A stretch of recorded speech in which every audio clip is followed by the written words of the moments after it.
they're in full scale, feed twice, feed all day mode. Because we can't feel it, but they can feel it, and they know that their time is very limited and they're going to have to make one heck of a southward journey very soon.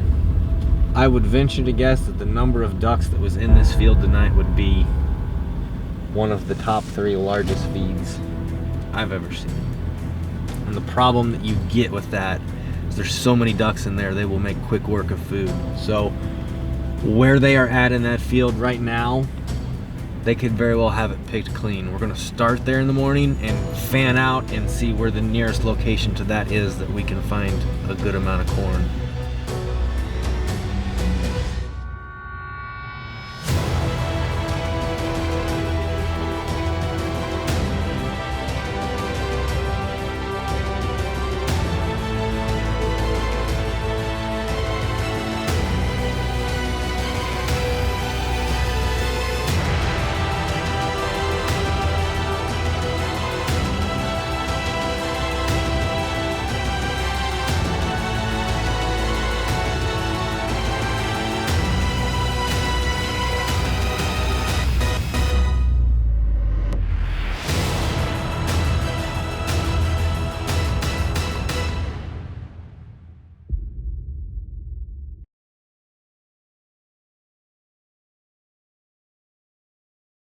We had options headed into this hunt. There was a big snow that fell to the north and to the west, so there was a bunch of ducks sitting right on the edge of the snow line, which is where we were.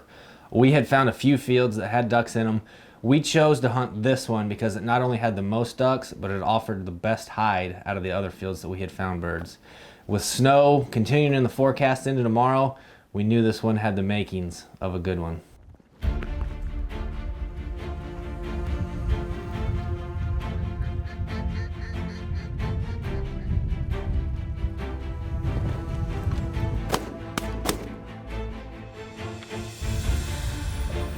Bottom one's a drake.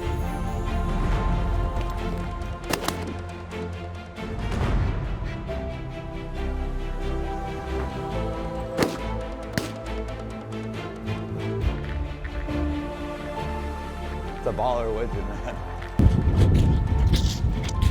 I've been my lucky charm, Mr. That was awesome. I mean, we've had a lot of wedging work this year, and they've all done it right in tight.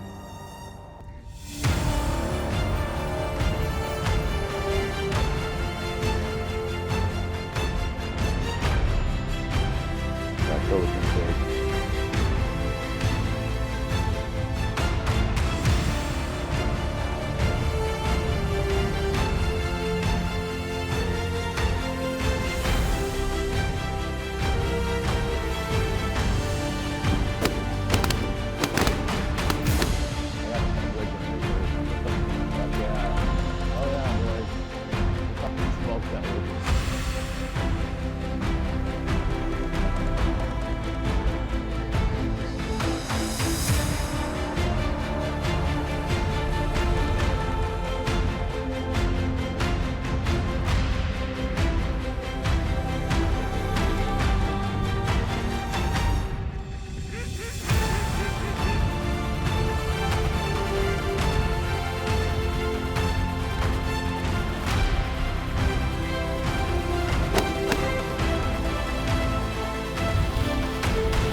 We had a food source, we had a little bit of water for them.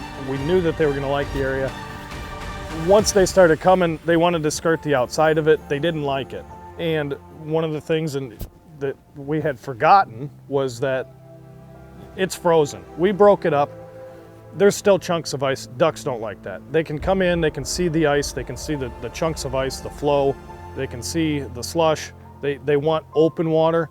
And as much as you can learn in duck hunting, a lot of times you're gonna forget things too. And when we busted open that ice and we were just excited to get in there and hunt, those chunks of ice, the ducks weren't gonna like it.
So you're probably thinking, if you're fighting chunks of water and sheet water refreezing, why not make the move? And it's a question that we're faced all the time. You guys are all faced all the time over the course of a hunt.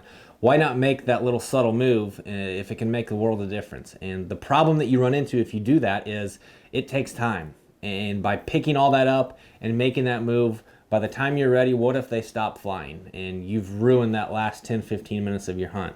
Or you sit there, you grin and bear it, you continue to chip away at them, and we by no means were having a bad hunt. They weren't working perfectly, but we were still shooting birds, and that's why we elected to stay, for fear that if we do pick it up and move it over there, that they were going to be done flying.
It's been an awesome late season hunt we've had the past few days. I mean, we couldn't ask for better.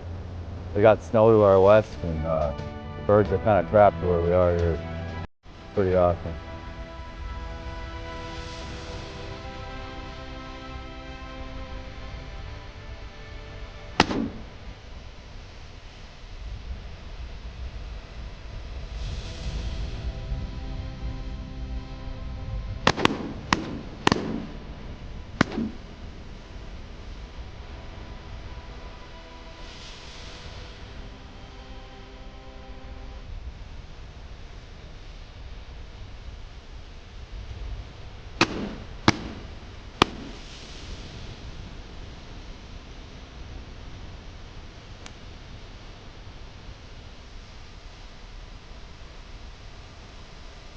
It's been a few years since we've had a hunt in the snow, and if you've ever experienced, you know that there's nothing like shooting greenheads while the snow is falling. I'm glad it finally worked out. We were able to get up there and hunt with Joe. It's been years in the making, and it could not have worked out any better. Say action. Action. Okay, now you gotta be quiet. She's the director of photography today. Can you say hi? Hi. What happened yesterday? I went to the doctor. You went to the doctor, didn't you? Yeah, you're sick. So it's Daddy and Audra day today. The little man's at school, and it's freezing cold and windy outside. So we're hanging out in the basement shooting interviews. Can you say that's a wrap? That's a wrap. That's a wrap.